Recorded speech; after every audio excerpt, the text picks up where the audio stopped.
Le capitalisme engendre une dynamique permanente d'accumulation, de crise et d'innovation. I believe that open markets and free enterprise are the best imaginable force for improving human wealth and happiness. Je pense que les forces sociales et politiques sont les forces centrales dans la dynamique du capitalisme. Did you ever have a moment of doubt about capitalism? Is there some society you know that doesn't run on greed? Comment Adam Smith verrait-il le monde économique qui nous entoure? Je crois que Keynes aurait dit qu'il y a une faille dans l'économie. Hayek a écrit La route de la servitude comme un avertissement. Il faut toujours être prudent avec Marx et ses bons mots. Pour moi, Polanyi a été un séisme intellectuel. Si je devais caricaturer Ricardo, je dirais qu'il ressemble à George Soros. Si vous retournez chez Adam Smith, Marx, Schumpeter, vous avez des embryons de mécanismes vous permettant de comprendre la crise actuelle. D'où vient le capitalisme? D'une évolution naturelle de nos sociétés? Ou de théories élaborées au fil des changements politiques et technologiques? Nous sommes tous partie prenante d'un système dont nous connaissons mal les origines. Et pourtant, cette histoire devrait nous éclairer sur notre présent et notre avenir.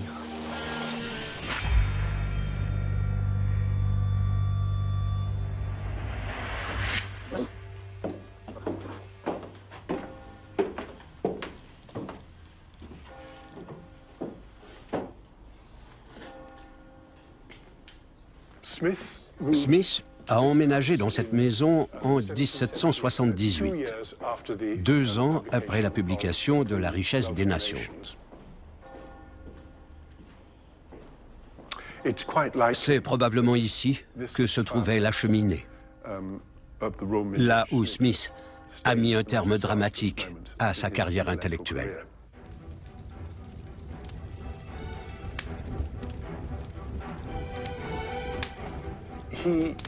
Il voulait qu'aucun manuscrit non abouti ou incomplet ne lui survive. Selon ses dernières volontés, ses 2 exécuteurs testamentaires devaient brûler ses papiers à sa mort. Mais cela ne lui a pas suffi. Quelques jours avant de mourir, il les convoqua et leur dit « Je veux que vous le fassiez maintenant ». Ils s'assirent devant la cheminée et brûlèrent systématiquement tous les manuscrits qui n'avaient pas été publiés.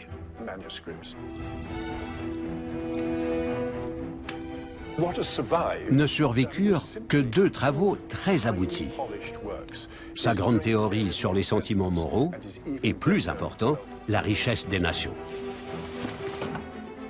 La richesse des nations a non seulement survécu à cet autodafé, mais est devenue au cours des siècles une véritable bible du système du libre marché.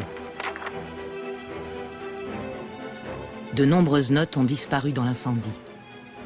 Il ne nous reste plus que ce livre et les interprétations de ceux qui s'en sont servis depuis pour promouvoir une vision restrictive de l'économie en tant que science.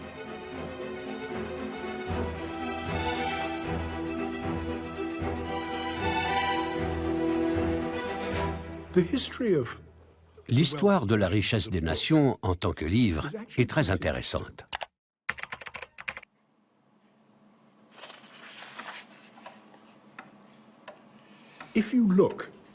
La première édition est luxueuse. On dirait un livre destiné à des spécialistes, des philosophes, des hommes politiques. Mais c'est intéressant de noter que l'édition de 1784, vers la fin de la vie d'Adam Smith, est devenue plus abordable, destinée à un grand tirage. Autrement dit, cet ouvrage, qui visait au départ un public spécialisé, est devenu une sorte de best-seller. Et son succès ne s'est jamais démenti. On n'a jamais cessé de le rééditer. Ce livre est resté un best-seller.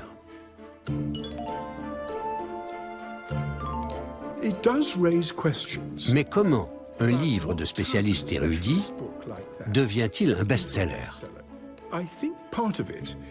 Je pense que c'est en partie dû au fait qu'Adam Smith a été à l'économie ce que fut Newton aux sciences naturelles.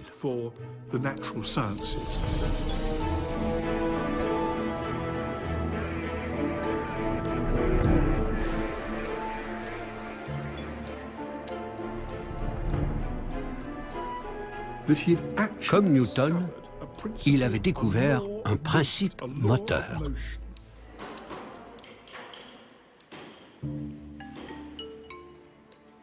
Je crois que Adam Smith a créé le cadre conceptuel de la théorie moderne contemporaine, des individus en interaction sur des marchés. Mais il n'a pas fait de modèle, il n'a pas quantifié. Pour lui, c'était une vision de l'économie marchande.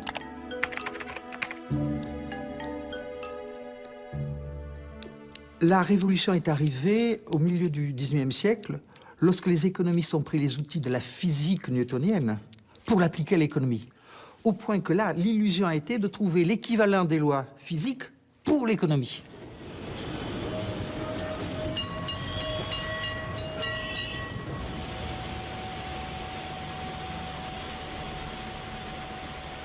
Il est difficile d'imaginer ce qui relie ce fondeur primitif de Calcutta et la richesse des nations. Mais le travail suit ici le premier principe du livre d'Adam Smith. Un principe qui, après sa mort, fut élevé au rang de loi scientifique.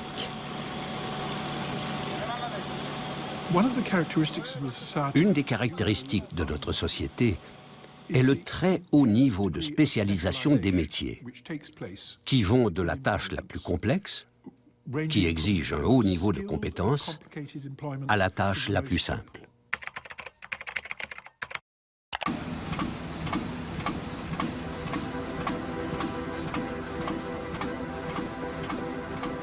Prenons un ouvrier dans une fabrique d'épingles.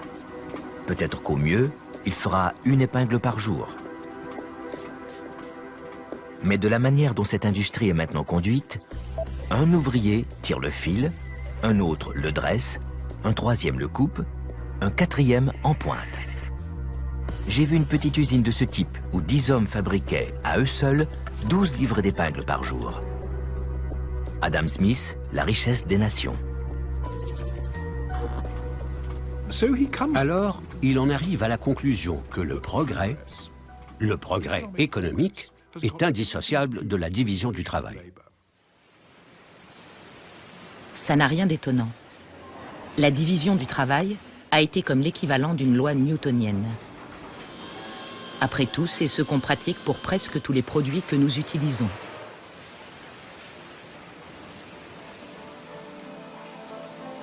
De l'iPad jusqu'au simple crayon.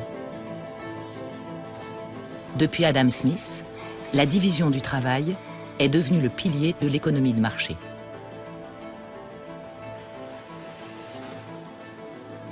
To enable millions of people to cooperate peacefully together, we need to understand how it is that a free market works. I know no better way to bring this out than by a very simple example called I the Pencil. This is the only prop I have for this TV show. As you can see, it's a plain yellow pencil. There's nobody in the world who knows how to make a pencil. Now that seems like a silly thing to say, isn't it? This is just the most obvious thing. It's only a piece of wood with something black in the middle and the little red tip at the end. What do you mean nobody knows how to make a pencil? Well, suppose you were to start to set out to make a pencil.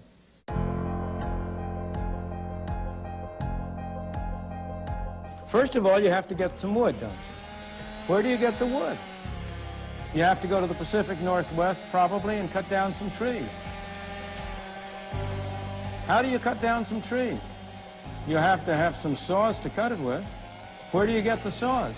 You have to have some steel. Where do you get the steel? You have to have a steel mill. In order to have the steel mill, you have to get the iron ore, and you can add all the rest. But that's only the beginning. This black stuff in the middle that we call lead isn't lead. It's graphite, I think. I'm not absolutely sure. And I am told it comes from some mines in South America. Now, this little red tip at the top, that's rubber. Where's it come from? Well, the major source of natural rubber is Malaya. But the miracle of this pencil isn't that nobody knows how to make it. The miracle of the pencil is, how did it get made? What is it that has enabled this little elementary transaction to take place? Now, how is that brought about? Is there some commissar sitting in some central office who is sending out orders to these people in Malaya, to these people in South America, to the people in Washington? How is it that they are led to cooperate with one another? These thousands of people who have been led to engage in this simple transaction, not one of them has been forced to do it. Nobody has had a gun to his head. They've all done it. Why? Because each one of them thinks he's better off in this transaction.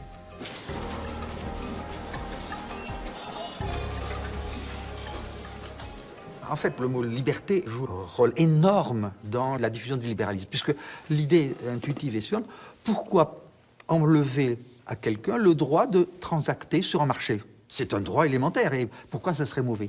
Eh bien, c'est tout simplement que, par exemple, si je suis un pauvre paysan qui négocie par rapport à une grande multinationale, c'est la multinationale qui fait le prix et pas moi. Donc, le premier élément, c'est que je suis libre de transacter sous un effet d'asymétrie du pouvoir qui fait que je n'ai aucun rôle dans la formation du prix. L'usine d'iPad à Shenzhen, en Chine. Une chaîne de montage globale pour des pièces détachées arrivant du monde entier. La fabrique d'épingles d'Adam Smith, en version 21e siècle.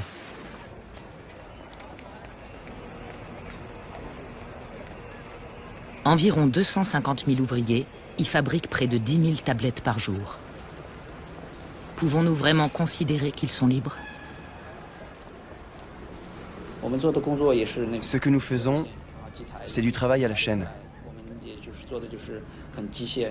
Notre tâche est très mécanique. Il y a des éléments qui défilent, et nous, on doit les tester. C'est assez monotone.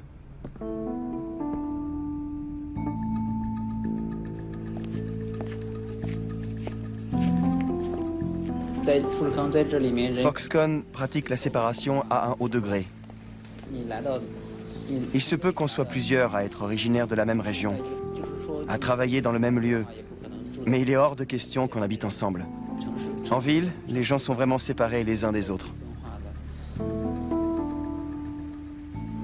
Comme on dit souvent, l'enfant qui a quitté sa famille est comme un fétu de paille. C'est donc l'enjeu moral qui se trouve au cœur de la richesse des nations. La logique économique de la division du travail contre le coût humain nécessaire à sa mise en œuvre. Adam Smith était-il conscient de ce dilemme? Adam Smith is very rarely read. He's worshipped, but not read. I mean, everyone who went to college learned the first paragraph of Wealth of Nations. Les améliorations les plus importantes de la productivité du travail, ainsi que l'accroissement de la dextérité, des compétences et des connaissances, semblent bien avoir été les effets de la division du travail. Adam Smith, La richesse des nations.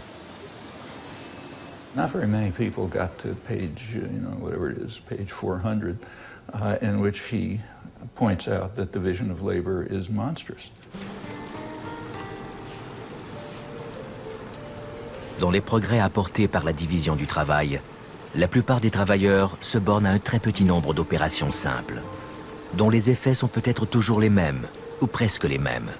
L'ouvrier n'a alors aucune chance de développer son intelligence.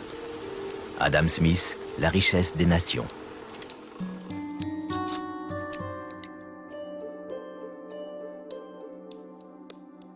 It turns people into creatures as stupid and ignorant as a person can possibly be. It's a person who just becomes a machine.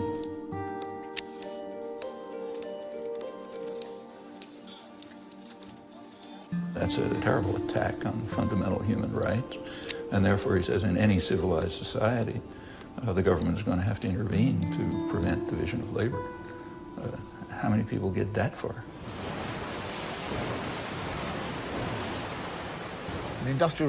La révolution industrielle repose sur la construction d'usines équipées en machines-outils et surtout sur un processus de travail.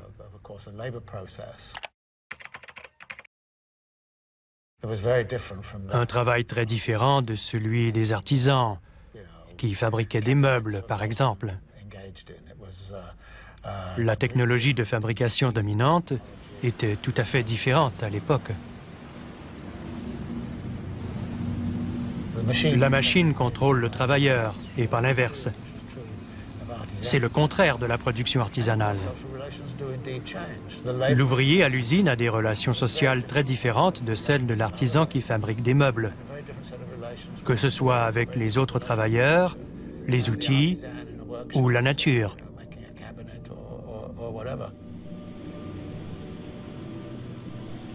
Pendant des siècles, économistes et politiciens ont ignoré le dilemme moral que Smith avait décelé au cœur de la division du travail. L'intérêt personnel, son deuxième grand principe, a subi un sort semblable.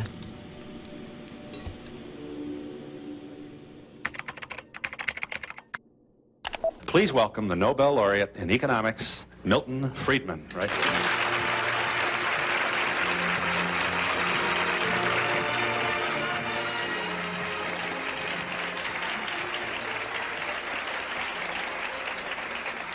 Let's share with the people at home just one of the statements of Adam Smith that you refer to in your book, which, of course, when I want it, I'm not going to be able to... oh, it's on page 2. All right, thank you. By pursuing his own interest, that is to say, his meaning the person engaged in free enterprise, Adam Smith says, he frequently promotes that of the society more effectively than when he really intends to promote it.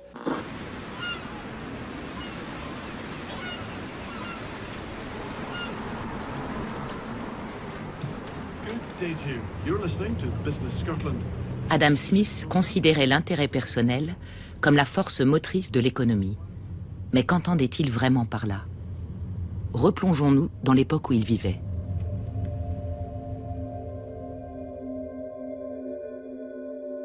Adam Smith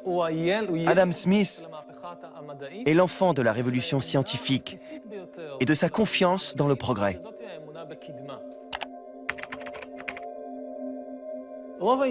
Prévalait alors l'idée que l'histoire était figée, voire décadente. Économiquement parlant, cette conception de l'histoire figée et décadente était l'opinion dominante. En d'autres termes, il était impossible d'accroître la richesse mondiale. Comme un gâteau que l'on peut découper de toutes les façons possibles, mais qui n'est pas extensible pour autant. Le gain de l'un constitue obligatoirement une perte pour l'autre. L'économie est un jeu à somme nulle.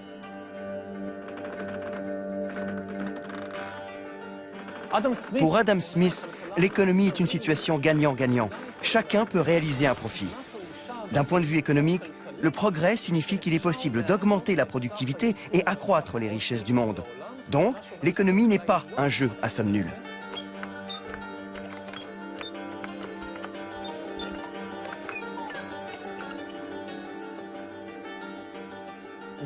En conséquence, il ne s'agit pas seulement d'un concept économique, mais aussi d'un système moral, l'un des pivots de la pensée d'Adam Smith, pour qui égoïsme égale altruisme.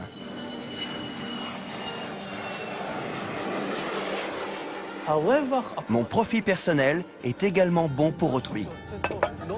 En fait, il accroît le gâteau que représente la richesse mondiale et permet à d'autres d'en profiter. Du coup, un nanti achètera les biens de quelqu'un d'autre, de sorte que ce dernier s'enrichira à son tour, ou créera une autre entreprise, une autre industrie, qui fera vivre également quelqu'un d'autre.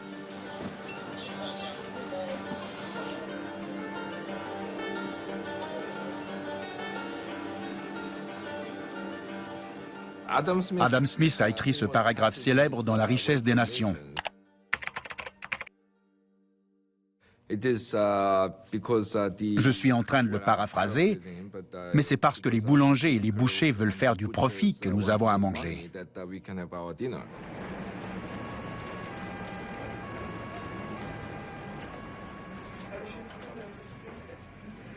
Il a inauguré ce mythe de l'individu égoïste, tourné vers lui-même, comme étant la motivation presque exclusive de l'humanité. Il faut tout de même reconnaître qu'Adam Smith était un peu plus subtil que ses adeptes ne l'ont été.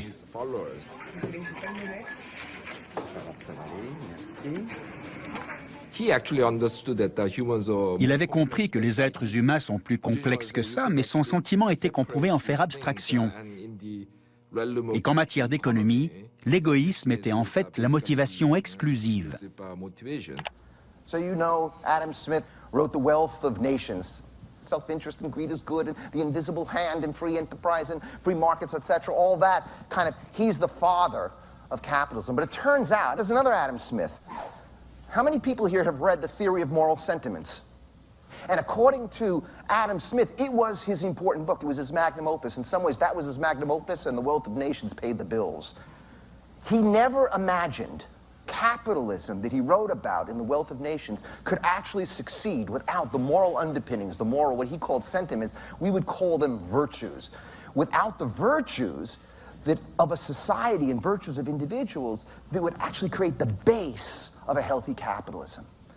Well, all you could do is look here and see that The Wealth of Nations and A Theory of Moral Sentiments, Adam Smith 1, Adam Smith 2, have been disconnected.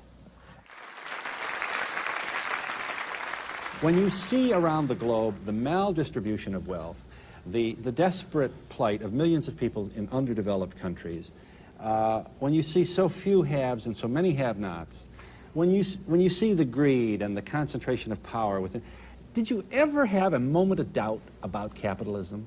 Tell me, is there some society you know that doesn't run on greed? You think Russia doesn't run on greed? You think China doesn't run on greed? What is greed? Of course, none of us are greedy. It's only the other fellow who's greedy. The world runs on individuals pursuing their separate interests. We'll be back in just a moment.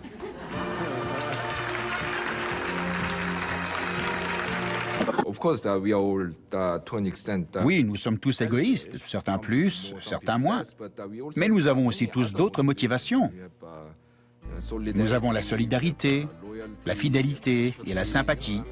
Toutes ces motivations sont réelles. Nous devons construire un système qui prenne en compte la complexité de ces motivations humaines. Parce que si vous commencez à penser que tout le monde est égoïste, que tout le monde n'a d'autre but que de poursuivre son intérêt personnel, alors tout le monde devrait surveiller tout le monde, tout le temps, et le système va forcément s'enrayer.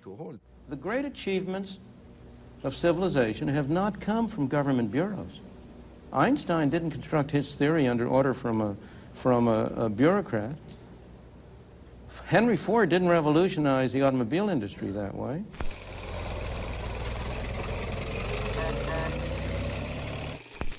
L'exemple de Henry Ford nous montre que l'intérêt personnel est un sentiment bien plus complexe, qui ne se réduit pas à l'avidité ou à l'individualisme.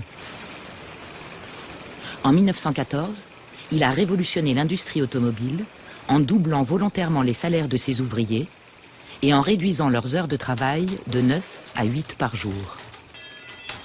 En augmentant leurs salaires, prétendait-il, il transformerait les ouvriers en consommateurs. Cela stimulerait l'économie et ses ventes de voitures. Il rêvait qu'un jour, chaque ouvrier possède son automobile Ford.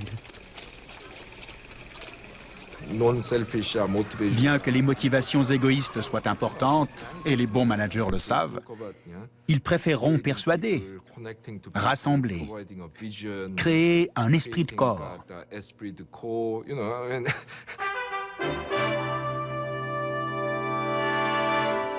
Tonight we focus on an apple. Apple the computer, not the fruit. It is Jobs that provides the main inspiration and philosophical direction for Apple. What Apple is it's an environment where we can attract the best and the brightest people to come together and sort of have a common vision about how we can change the world. Voici comment certains managers gèrent l'économie. Mais les économistes ne comprennent pas ça. Et ils persistent à dire que tout le monde est égoïste. Et on est censé faire avec. Ce qui veut dire donner une liberté maximum à tout le monde dans l'espoir que, d'une certaine manière, tout ceci se traduira par un résultat social optimum.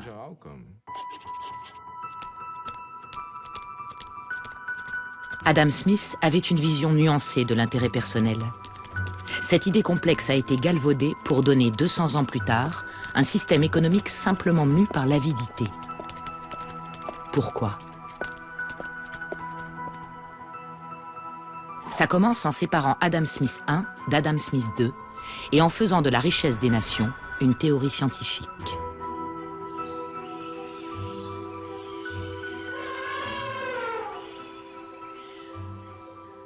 La doctrine de l'intérêt personnel était l'équivalent pour l'économie de la loi de la gravitation. Elle assurait un équilibre.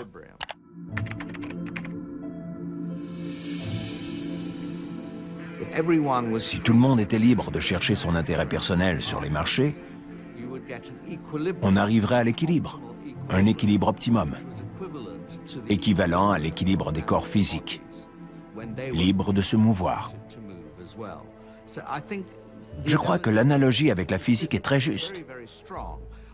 Mais ce que les économistes ont négligé, ce sont les relations humaines.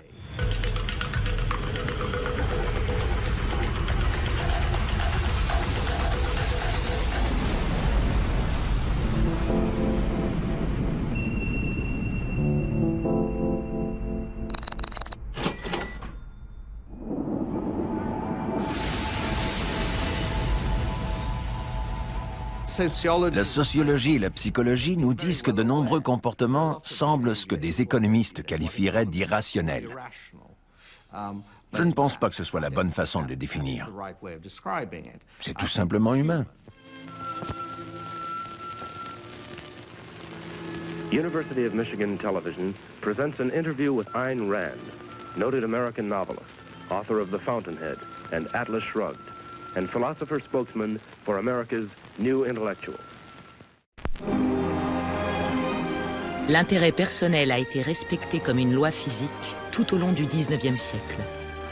Au cours de la première partie du XXe siècle aux États-Unis, c'est même devenu une philosophie morale.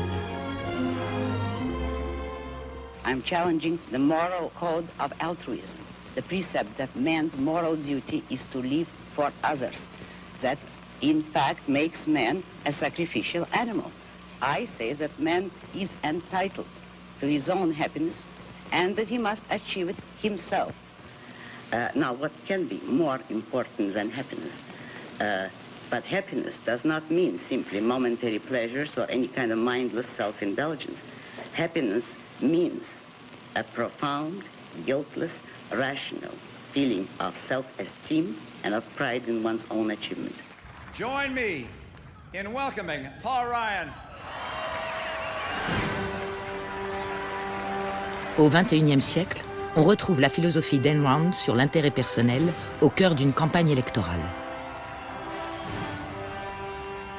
I grew up reading Ayn Rand, and it taught me quite a bit about who I am and what my value systems are and what my beliefs are. The issue that is under assault, the attack on democratic capitalism, on individualism and freedom in America, is an attack on the moral foundation of America. And Ayn Rand, more than anyone else, did a fantastic job of explaining the morality of capitalism, the morality of individualism. Our rights come from nature and God, not from governments. Ce type d'approche a été très nocif, surtout au cours des 20-30 dernières années. On en est presque venu à glorifier l'égoïsme. On en est venu à croire que toute autre motivation, toute autre émotion, toutes les autres valeurs morales seraient secondaires. Elles seraient juste bonnes pour les gens stupides, pour les êtres inférieurs.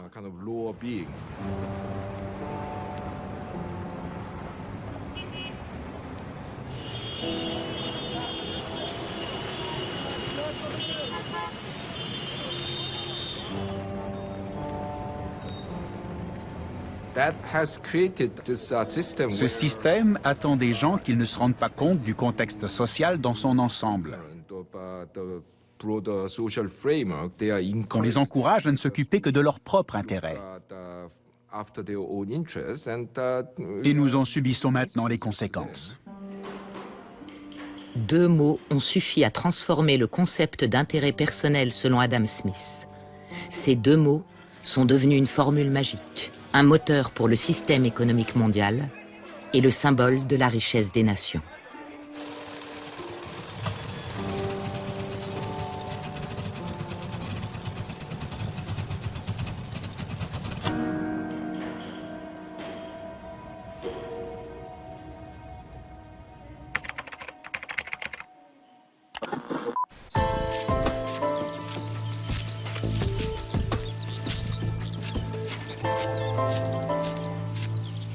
The invisible hand is a phrase that was introduced by Adam Smith in his great book, The Wealth of Nations, in which he talked about the way in which individuals who intended only to pursue their own interests were led by an invisible hand to promote the public welfare, which was no part of their intention. 60-second adventures in economics. Number 1, the invisible hand. An economy is a tricky thing to control, and governments are always trying to figure out how to do it.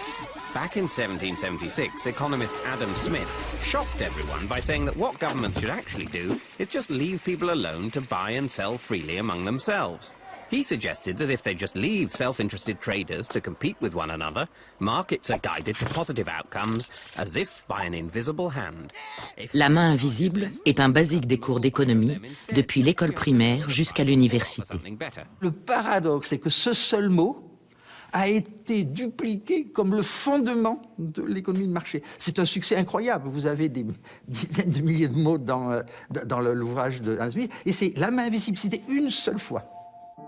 Cependant, Adam Smith ne l'avait pas écrit dans ce contexte.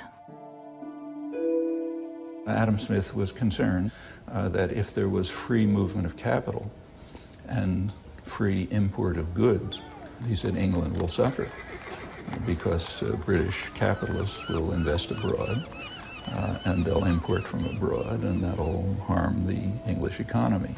And Adam Smith then gave an argument. It was not a very good argument, but his argument was that English investors will prefer to invest in England because of what some called a home bias. They'll have a preference for investing close by, and therefore, as if by an invisible hand, England will be saved from the menace of free capital movement and of free import. That's invisible hand. What's that got to do with the Cato Institute or the modern enthusiasm about free capital flow and having U.S. corporations invest in China so they can send stuff back here to sell cheap, exploiting Chinese workers? That's not Adam Smith.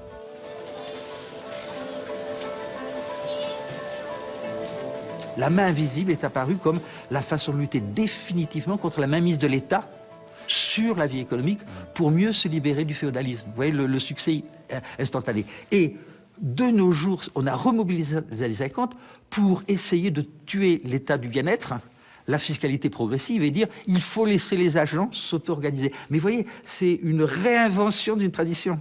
Cette tradition n'a pas joué un rôle actif tout au long du XIXe siècle. C'est une réinvention moderne à des fins d'action sur la politique économique contemporaine. Committee will please come to order.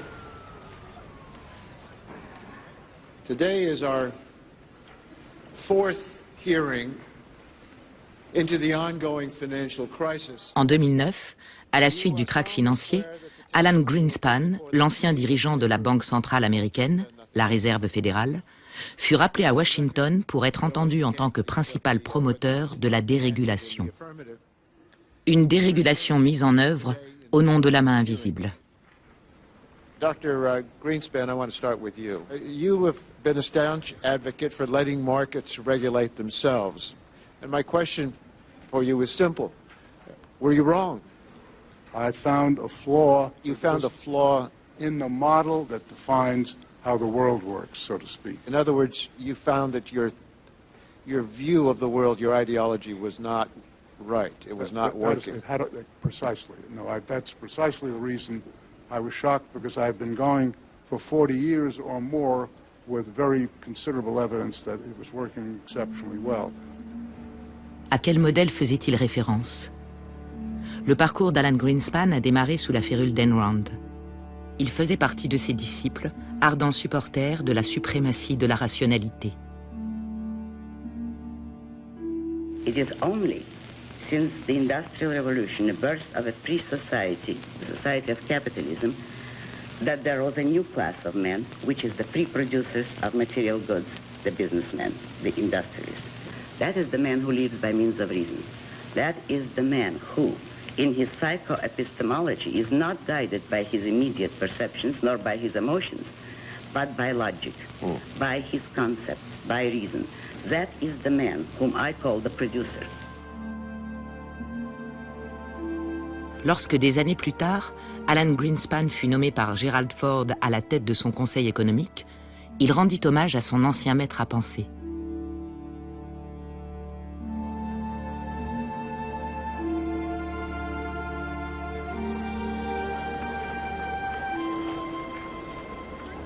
Trois ans avant le krach financier, Alan Greenspan s'est rendu au village natal d'Adam Smith, Kirkcaldy, pour rendre hommage au grand penseur. Selon Greenspan, il est difficile d'imaginer que la masse actuelle de transactions internationales puisse amener à la relative stabilité économique que nous connaissons si elles ne sont pas conduites par une version internationale de la main invisible de Smith.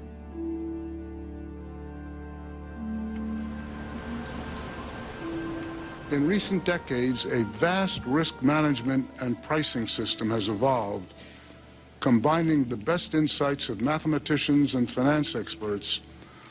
The whole intellectual edifice, however, collapsed in the summer of last year. Et ainsi, avec une foi quasiment mystique en la main invisible, des mots pris hors contexte, la structure intellectuelle du marché libre fut créée.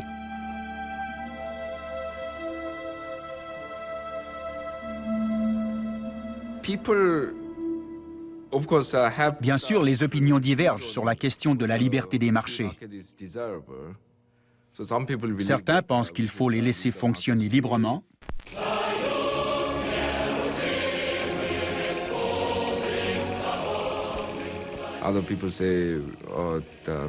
D'autres n'y sont pas favorables et pensent qu'il faut intervenir pour assurer la justice sociale, l'équité, tout ça. Mais la plupart des gens vont en fait accepter l'existence du libre marché. Vous pouvez aimer ou ne pas aimer le marché libre, mais vous le reconnaîtrez quand vous le verrez. Mais voilà le plus grand mythe sur le capitalisme. Parce que qu'est-ce que vous entendez réellement par marché libre? Prenons l'exemple du travail des enfants.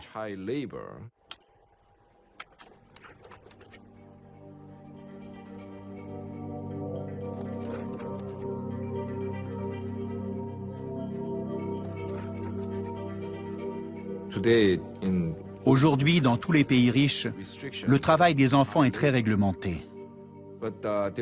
Mais il fut un temps où c'était monnaie courante.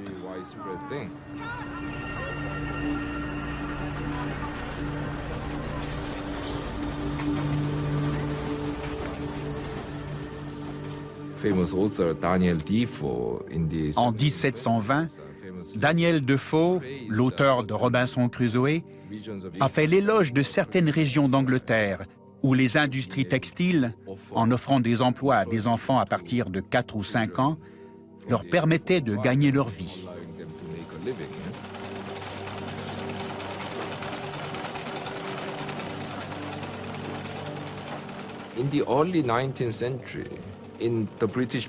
Au début du 19e siècle, au Parlement britannique, un groupe de réformateurs sociaux engagea la toute première tentative officielle pour réguler le travail des enfants. À l'époque, de nombreuses voix s'élevaient contre cette disposition, car on pensait que celle-ci tentait de saper les fondations du marché libre, en particulier la liberté de commerce. Alors, il prétendait que ces enfants voulaient travailler et que ces gens voulaient les employer. Où était le problème?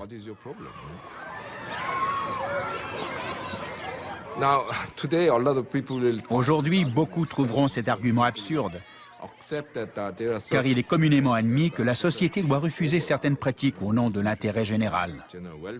Donc, l'exemple du travail des enfants illustre magnifiquement bien que le concept de marché est avant tout une construction politique.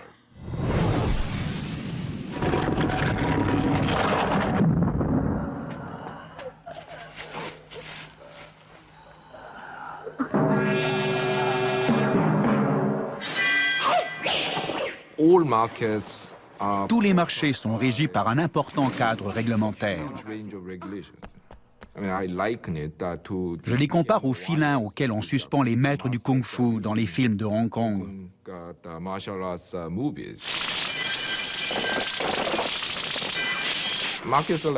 Les marchés sont comme ça. Si vous acceptez les valeurs politiques intrinsèques de certaines réglementations, celles-ci deviendront invisibles comme des filins au cinéma.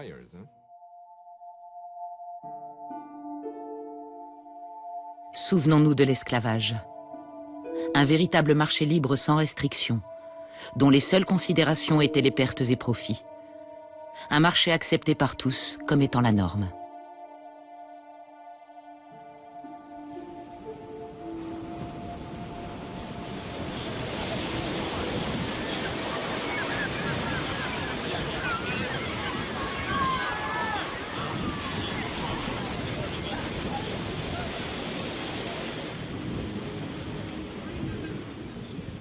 L'un des premiers à identifier les fondements intellectuels de l'esclavage et le danger à séparer la logique économique de la réalité sociale et humaine fut un contemporain d'Adam Smith, ancien esclave et philosophe. C'est ici, à Shama, au Ghana, qu'il est enterré, à l'ombre d'une ancienne geôle d'esclaves.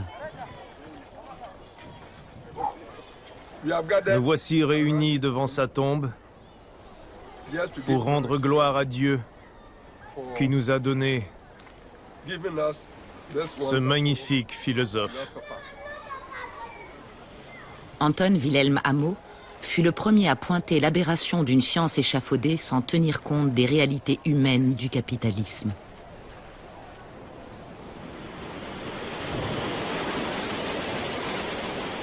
Comme pour tant d'autres, l'histoire d'Amo a basculé à son départ d'Afrique sur un bateau chargé d'esclaves. Parmi les esclaves, parmi ceux qu'on traitait comme des marchandises, certains étaient issus de la noblesse.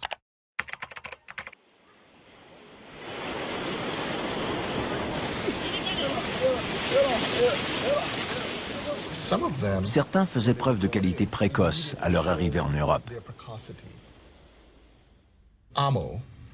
Amo, le jeune esclave noir, fut affranchi et élevé au sein de l'aristocratie. Il poursuivit ses études jusqu'à l'obtention de 2 doctorats, en droit et en philosophie, et plus tard, il enseigna au sein du système universitaire allemand.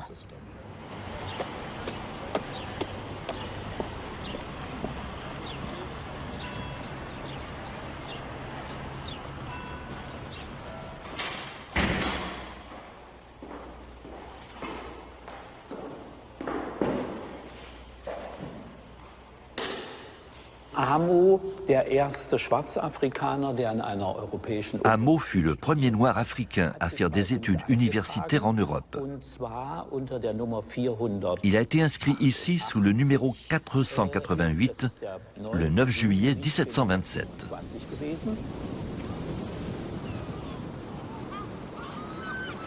Amo fut amené enfant en Europe par la Compagnie hollandaise des Indes orientales et offert en cadeau à un duc allemand. Ce duc libéral l'affranchit et prit en charge ses études.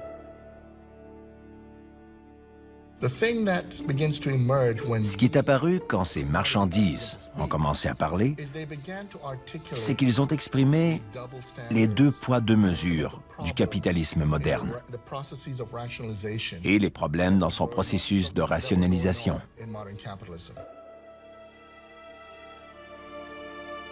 Je crois volontiers que les nègres sont naturellement inférieurs aux blancs. Une différence si constamment observée ne peut se fonder que sur une distinction originelle opérée par la nature entre les races humaines. David Hume, le penseur le plus proche d'Adam Smith. Avec Amo, vous avez d'abord la question de la rationalisation anthropologique. Amo a écrit sur l'égalité des morts en Europe. Et le simple fait d'écrire là-dessus, l'acte même d'énoncer son point de vue, a cassé l'idée que quelque chose en lui, de par sa race, faisait de lui un outil.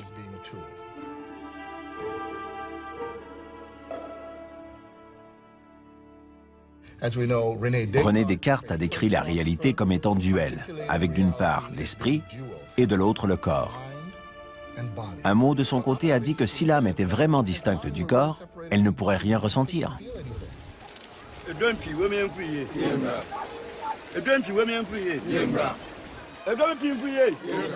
Amo a donc commencé à réfléchir sur ce qui faisait qu'ironiquement, la rationalité et la raison étaient utilisées contre la réalité et la raison. Si l'on se penche sur les arguments d'Adam Smith, on constate qu'il décrivait une sorte de système idéal, mais paradoxalement, un monde sans êtres humains.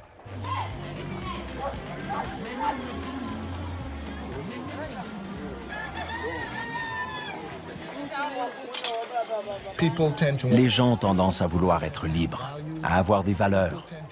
Ils ne sont pas si prévisibles.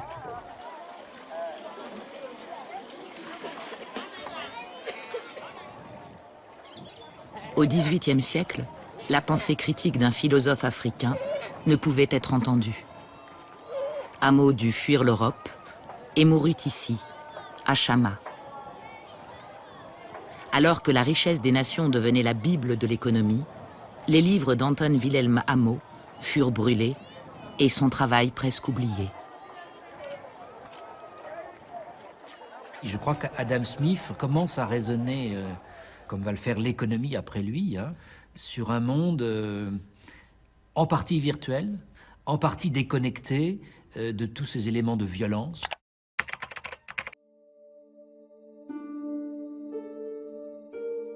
C'est vrai qu'au cœur de ces thèses, il n'y a pas du tout, évidemment, cette prise en compte de la violence occidentale qui a existé pourtant dans les 3 siècles qui le précèdent.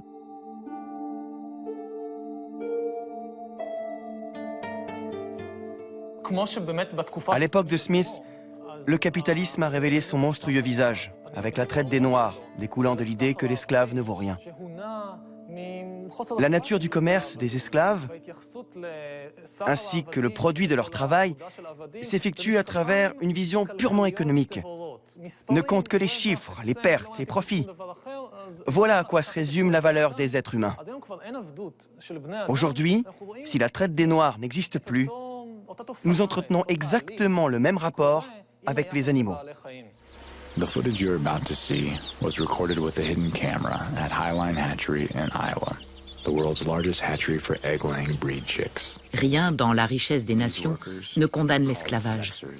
Et bien sûr, cela n'a rien à voir avec l'industrie de la viande d'aujourd'hui. Néanmoins, c'est ainsi que la vision du marché d'Adam Smith fut transformée en science coupée de tout ancrage social. These male chicks are killed by being dropped into a grinding machine while still alive.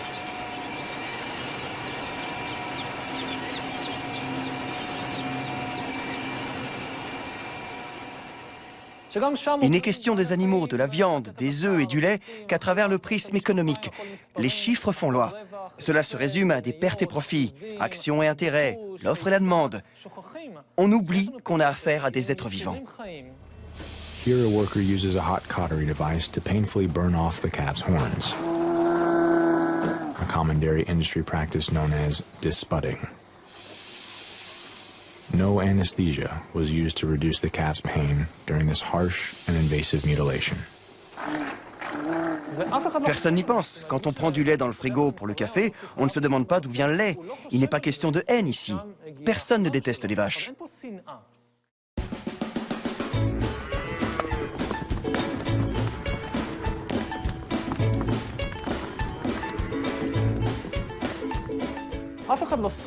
Les briques de lait sont généralement ornées de vaches rieuses et heureuses. Qui voudrait faire du mal à une vache? On n'y réfléchit tout simplement pas. C'est la façon dont fonctionne l'économie capitaliste qui est en cause. Le monde inventé par Adam Smith. Un monde où ne comptent que les pertes et profits, l'offre et la demande.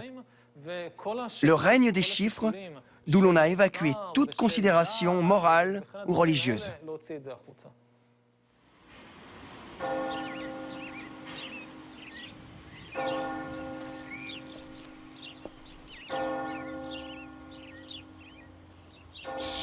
Smith doutait fortement qu'une science sociale ou qu'une science économique puisse exister.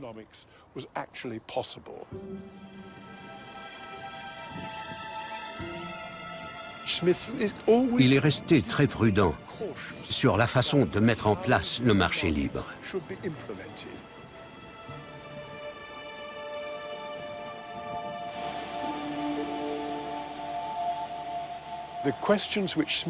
Les questions que Smith pensait très difficiles à traiter sur la justice sociale, l'équité et la cohésion du tissu social lui semblaient en fait impossibles à résoudre.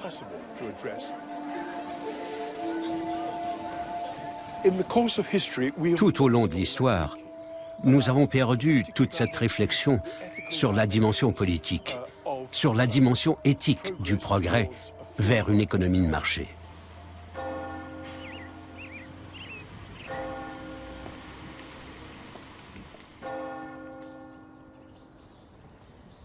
J'ai une grande admiration pour Smith parce qu'il est anticipateur du capitalisme. Smith anticipe le caractère révolutionnaire de la division du travail qui va en proportion de la taille du marché. Et alors moi, j'ai toujours vu Smith comme ayant un siècle d'avance par rapport aux autres théoriciens, alors que tous les successeurs vont avoir quelques siècles, un demi-siècle de retard. Et pour aller jusqu'à la plaisanterie, la théorie néoclassique actuelle a un siècle de retard.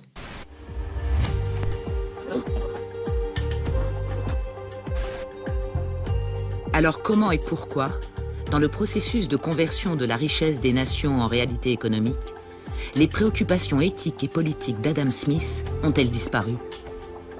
L'avidité a gagné et les sociétés se sont pliées à la logique du marché.